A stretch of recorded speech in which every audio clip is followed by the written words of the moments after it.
ইসকনের নেতা গ্রেফতারের ঘটনা ও চট্টগ্রামে আইনজীবী হত্যা ও বিশৃঙ্খলা সৃষ্টির যেকোনো অপচেষ্টার বিরুদ্ধে সরকার কঠোর অবস্থান নিয়েছে বলে হাইকোর্টকে জানিয়েছে রাষ্ট্রপক্ষ। বৃহস্পতিবার ২৮ নভেম্বর বিচারপতি ফারাহ মাহবুব ও বিচারপতি দেবাশিস রায়চৌধুরীর হাইকোর্ট বেঞ্চ এ তথ্য জানায়। রাষ্ট্রপক্ষের অতিরিক্ত attorney general barrister Anik R Haque ও deputy attorney general Mohammad Asad Uddin এ তথ্য জানান। রাষ্ট্রপক্ষ থেকে আরও জানানো হয়েছে, এই বিষয়টি এখন সরকারের টপ প্রায়োরিটি। এরই মধ্যে এ ঘটনায় ৩টি মামলা হয়েছে, ৩৩ জনকে গ্রেপ্তার করা হয়েছে, ৬ জনকে শনাক্ত করা হয়েছে। তারা বলেন, এই ঘটনাকে কেন্দ্র করে দেশে যাতে কোনো ধরনের বিশৃঙ্খলার সৃষ্টি না হয় সেই বিষয়ে আইনশৃঙ্খলা বাহিনী তৎপর রয়েছে।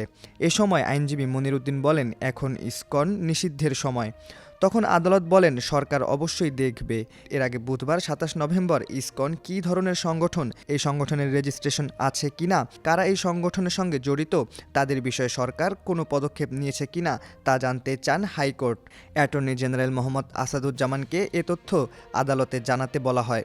এর আগে ইসকনের কার্যক্রম নিয়ে প্রকাশিত প্রতিবেদন হাইকোর্টের নজরে এনে ইসকনের কার্যক্রম বাংলাদেশে নিষিদ্ধ করতে আদালতের কাছে আবেদন করেন আইনজীবী মোহাম্মদ মনির উদ্দিন। এর আগে সনাতনী ধর্মাবলম্বীদের ধর্মীয় নেতা চিন্ময় কৃষ্ণদাস ব্রহ্মচারীকে গ্রেফতার করা হয়।